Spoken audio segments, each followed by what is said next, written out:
Hi everyone, this is Shivanjali from MEL. Welcome to MEL Management E-Learning. आज के video में हम MCQ pattern question देखेंगे unit 2 unit 3 marketing analytics का। ठीक है, टोटल 40 क्वेश्चंस हैं और आपके टॉपिक जो बहुत ही इंपॉर्टेंट है यूनिट 2 और यूनिट 3 के, मैं एक बार बता देती हूँ, उस पर ही बेस्ड सारे क्वेश्चन हैं। ठीक है, अब estimating demand curve is important, आप इसे देख लेना क्या होता है।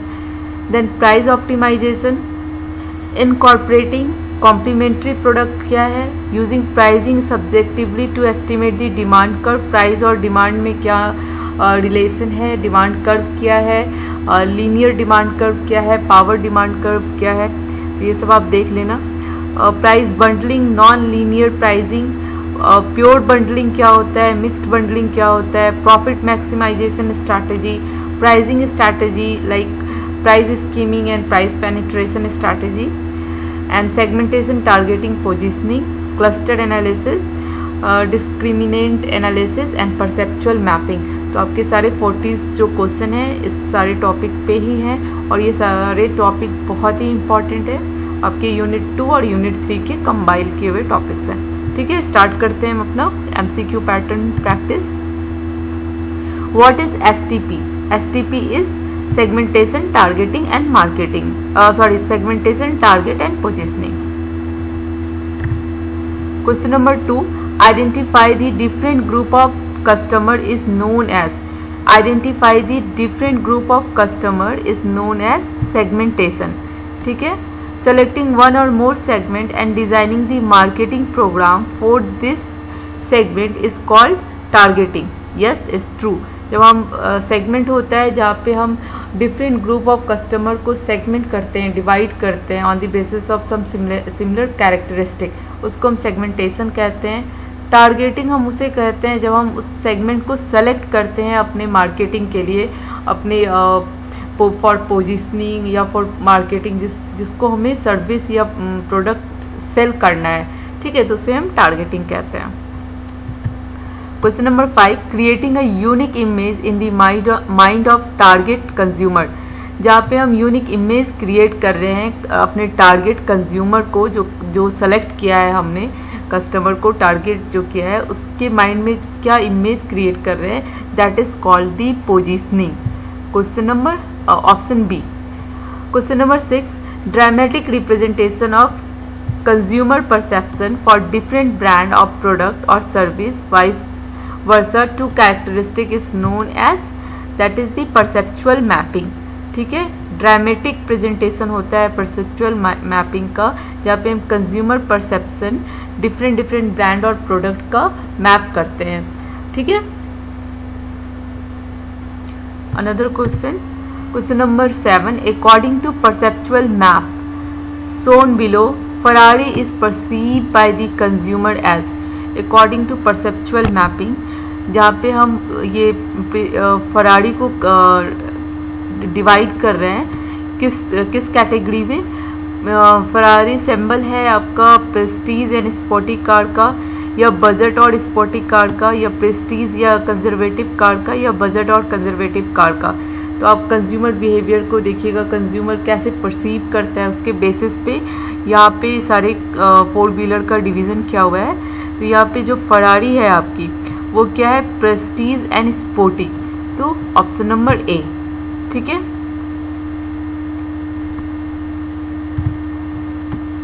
Question number 8, which of the following is और are benefit of perceptual map? Perceptual map, it help in understanding the thought and behavior of consumer, correct? Gain insight into their competition, yes, and track the market trend. Perceptual map बताता है कि consumer कैसे behave कर रहा है, क्या सोच रहा है, क्या समझ रहा है, उसके प्रोडक्ट और सर्विस को कैसे यूज़ कर रहा है। कंपटीशन में हेल्प करता है, अगर आप कस्टमर को अच्छे से समझोगे तो आप ऑब्वियसली कॉम्पीट कर सकते हो। और मार्केट ट्रेंड क्या है। ठीक है, तो all of the above is correct. Question number 9, what are the different method of perceptual map? Method of perceptual map कैसे फाइंड आउट करेंगे? Factor analysis, principal component analysis and discriminating analysis. So all are the method for perceptual map. CLV stand for customer life time value, ठीक है, customer life time value. 11 number, question 11, demand curve can be both linear demand curve and power demand curve.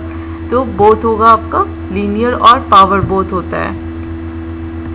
Equation भी important है, linear demand curve का equation, power demand curve का equation, वो भी exam में पूछता है। Demand curve estimated typically done by seller by buyer, ठीक है, बायर और सेलर डिसाइड करते हैं डिमांड कर्व, उन पे डिपेंड होता है, उनके एस्टिमेशन पे निकलता है। Question number 13, blank is the graphical representation of relationship between price of good and quantity of that good consumer are willing to pay at certain price at the certain time is called linear demand curve, ठीक है, graphical represent जहाँ पे हम relationship निकालते हैं price of good का quantity of good के साथ, जहाँ पे कंज्यूमर विलिंग होता है पे करने के लिए, ठीक है, तो उसको लीनियर डिमांड कर्व कहते हैं। In penetration pricing, a business firm seek to assess the deeper market penetration by keeping the price low, क्योंकि उसको अपना पेनिट्रेशन प्राइस में क्या होता है, स्ट्रैटेजी में क्या होता है कि हम प्राइस लो रखते हैं जब भी हम न्यू प्रोडक्ट या सर्विस मार्केट में ला रहे हैं और हमें पेनिट्रेट करना है, मार्केट में कस्टमर को बताना है, तो हम प्राइस उसका लो रखते हैं। फिर जब एक बार पेनिट्रेट हो जाता है तो फिर हम हाई कर देते हैं, तो बट इनिशियली लो रहता है, बाद में हाई होता है मार्केट पेनिट्रेशन, ठीक है। Question number 15, section 12 of company act 1956 deal with incorporation, ये आपके सिलेबस में है और इम्पॉर्टेंट टॉपिक है, क्वेश्चन पूछता है कि इनकॉर्पोरेशन क्या है, ठीक है। Minimum number of member required to apply for incorporation certificate in public limited company is 7। कितना इनकॉर्पोरेशन, कॉर्पोरेशन मतलब जहाँ पे हम कंपनी को बना रहे हैं, कंपनी फॉर्म कर रहे हैं, ठीक है, उसको एक कंपनी का नाम दे रहे हैं, पब्लिक लिमिटेड ऐसे नाम दे रहे हैं, जिसमें हम ओनरशिप और कंपनी दो एंटिटी बना रहे हैं, ठीक है, उसको इनकॉर्पोरेशन कहते हैं। इनकॉर्पोरेशन के लिए मिनिमम नंबर ऑफ रिक्वायर्ड कितना होता है, आपको सर्टिफिकेट 7 होता है, ठीक है। Minimum number of member required to apply for incorporation certificate in public private limited company is 7। Question number 17, the application for registration of the company should be presented to the blank of the state appointed under the company act 1956। तो हम registrar को represent करते हैं, ठीक है, registrar को present करते हैं ये इनकॉर्पोरेशन के लिए। Question number 18, the share of a blank company can freely transferable, public limited में हम share of a public limited company can freely transferable, ठीक है। 19, the task of grouping the customer based on the some similarities is known as both discriminating analysis और cluster analysis, ठीक है, तो both of the above. Discriminating analysis is used in product positioning and product management, ठीक है, तो both of the above। Question 21, the pricing analytics help in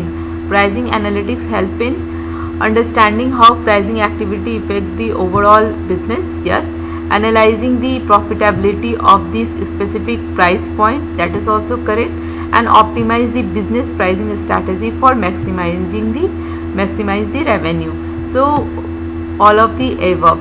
pricing strategy में सारे price से रिलेटेड हम कंटेंट देखते हैं, जिसमें प्राइसिंग एक्टिविटी क्या है, क्या प्राइसिंग स्ट्रैटेजी है, कैसे मैक्सिमम रेवेन्यू जनरेट कर सकते हैं, ठीक है, तो correct answer is all of the above. Question number 22, the base of price analytics is data, अगर डेटा रहेगा तभी हम प्राइस को एनालाइज कर पाएंगे। Pricing analytics can improve the profitability by acquiring more insight about the customer, optimizing the pricing for value discovered with the channel are more expensive, so all of the above is correct।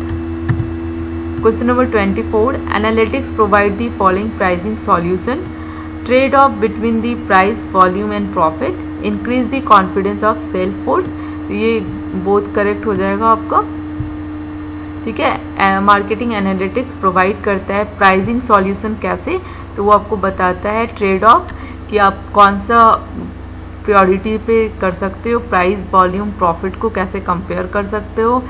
Increase the confidence of the sale force, एक data देता है जिससे आप decision लेने में आपको help होता है और कॉन्फिडेंस को बूस्ट करता है। So both. Two types of demand curve, linear and power demand curve. Question number 25. The Q quantity demanded equal to A minus unit price, BP unit price is the equation for linear demand curve. ठीक है, ये भी पूछ देता है. And the Q equal to A into BP, that is the Q is the quantity and demanded. Q जो quantity demanded है, यहाँ पे भी quantity demanded and P is the unit price. ठीक है, तो ये इक्वेशन आपका पावर डिमांड कर्व का है और ये वाला आपका लीनियर डिमांड कर्व का है, तो ये आप याद रखना। Question number 27. Bundling is the most basic form of non linear pricing. ये मैंने इसलिए दिया है, ट्रू फॉल्स तो अभी आपके एमसीक्यूज में नहीं आ रहे हैं AK2 में, बट ये स्टेटमेंट इज इम्पॉर्टेंट कि bundling most basic form of non linear pricing form है। ठीक है, तो ये आपके किसी भी फॉर्म में क्वेश्चन आ सकता है, तो दिस स्टेटमेंट इज इम्पॉर्टेंट। ठीक है, question number 28. The process of combining the several product and service into a single comprehensive package for all inclusive reduce the price is called price bundling. Price bundling में हम क्या करते हैं कि 3-4 product को एक साथ कंबाइन करके और जो इंडिविजुअल प्रोडक्ट का प्राइस होता है उससे लेस करके हम उसको बेचते हैं, तो फिर वो हमारा प्राइस बंडलिंग कहलाता है। कंबाइनिंग द सेवरल प्रोडक्ट और service into a single comprehensive package for reducing the price. ठीक है, तो correct answer is A. Question number 29. The product और service use in combination with another product और service is known as complementary product. यहाँ पे जैसे हम product और सर्विस कंबाइन कर रहे हैं कुछ अलग ही प्रोडक्ट और सर्विस से, तो जो एक दूसरे को कॉम्प्लीमेंट करे, that is the complementary product. ठीक है, question number 30. Dividing the market into the group of customer with similar needs is called segmenting. ठीक है, कंफ्यूज मत होना अदर टर्म्स में, टारगेटिंग, पोजिशनिंग इसमें नहीं।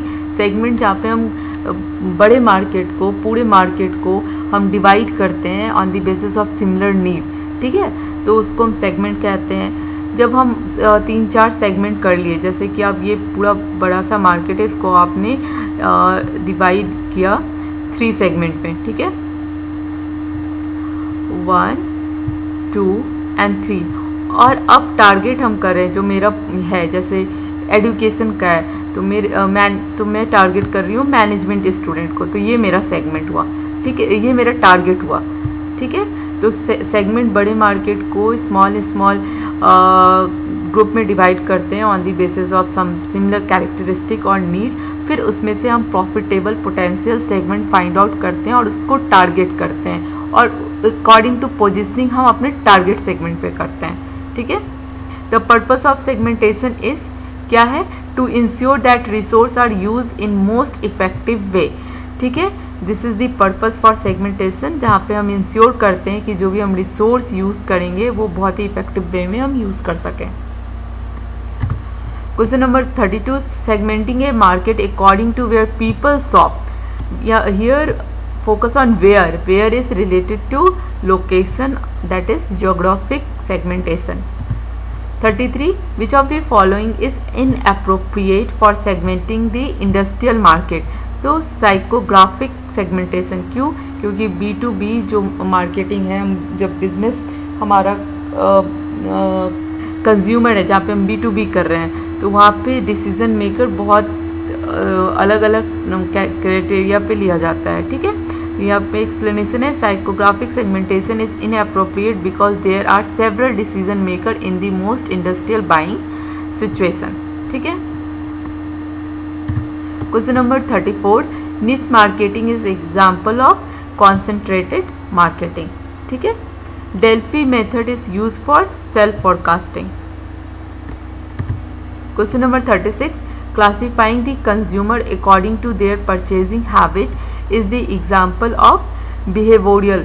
अगर हम सेगमेंट करते हैं कस्टमर को on the basis of their purchasing habit, ठीक है, तो that is come under the behavioural segmentation. Question number 37. Classifying the consumer according to age, marital status is example of demographic segmentation. ठीक है. As, status, आपका ये gender, ये सारा income level, ये सारा आपका डेमोग्राफिक पे है. ये सेगमेंटेशन टारगेटिंग पोजिशनिंग का मैंने एक बहुत ही अच्छे से अपलोडेड किया हुआ है video with lots of advertisement example. आप देख सकते हो, मैं लिंक नहीं तो इसमें डाल दूंगी. ठीक है. Question number 38. All of the following would be way of segment within a category of behavioural variable segmentation except. तो ये सारा occasion, user status, loyalty status, ये आपका बिहेवियरल सेगमेंटेशन का पार्ट है, कैरेक्टरिस्टिक है. बट लाइफ स्टाइल आपका psychographic segmentation में आता है. ठीक है. Question number 9. एक्चुअली मैंने आंसर यहाँ पे पहले से ये कर दिया है, मैच ऑफ द फॉलोइंग था, तो मैं एक्सप्लेन कर देती हूँ. प्रोडक्ट और मार्केट कंसंट्रेशन इज निच मार्केटिंग. ठीक है. जहाँ पे हम मार्केट कॉन्सेंट्रेट करते हैं, दैट इज द निच मार्केटिंग.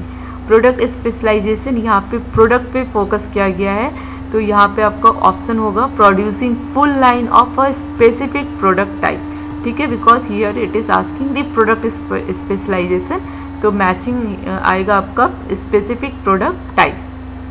मार्केट स्पेशलाइजेशन, यहाँ पे आपको मार्केट पे फोकस करना है. Then it match with the option C, producing everything that a specific group of consumer need. ठीक है. एंड सेलेक्टिव स्पेशलाइजेशन, जहाँ पे हम सेलेक्टिव पे फोकस करेंगे. The four inter the selective means that do not related to each other. ठीक है. तो 1 is matching with A, 2 is matching with B, 3 is matching with C and 4 is matching with D. तो correct option is this. ठीक है. Question number 40. A marketing firm classify the customer as non user, ex user, potential user, first time user and regular user. Which of the following classification in the firm most likely to use to segment its market and devise a strategy for selling its product and service? तो हम किस पे ज़्यादा focus करते हैं? User status पे कहते हैं. ठीक है. ये हमारा 40 क्वेश्चंस कंप्लीट हो गया. यूनिट 2 और यूनिट 3 का मैंने कंबाइन करके क्वेश्चन डाला था. ये बहुत ही इम्पॉर्टेंट था. प्रीवियस ईयर के भी क्वेश्चन है इसमें, और प्लस आपके कॉम्पिटिटिव एग्ज़ाम से क्वेश्चन लिए हुए हैं, और गूगल से मैंने सर्च किया है, जो भी मुझे इम्पॉर्टेंट लगा मैंने इसको डाला है according to your syllabus, according to my जो मेरे स्टूडेंट हैं जिनको मैं पढ़ाती हूँ उनके मटेरियल से, उनके स्टडी सिलेबस से, वो भी सारे एक ही ट्यूब के ही हैं. ठीक है. तो चलो, thank you for watching. All the best for your exam. Okay. और अगर चैनल को सब्सक्राइब नहीं किया है तो चैनल को प्लीज़ सब्सक्राइब कर लीजिएगा, अपने फ्रेंड्स में सर्कुलेट कर दीजिए, ताकि हम अपना ये जो मैनेजमेंट का फैमिली है उसको थोड़ा एक्सपैंड कर सकें, और मैं इसमें और भी आप लोगों के लिए वीडियो ला सकूं, जॉब रिलेटेड वीडियो ला सकूं, या फिर पर्सनालिटी डेवलपमेंट रिलेटेड वीडियो ला सकूं. ठीक है. चलो, थैंक यू.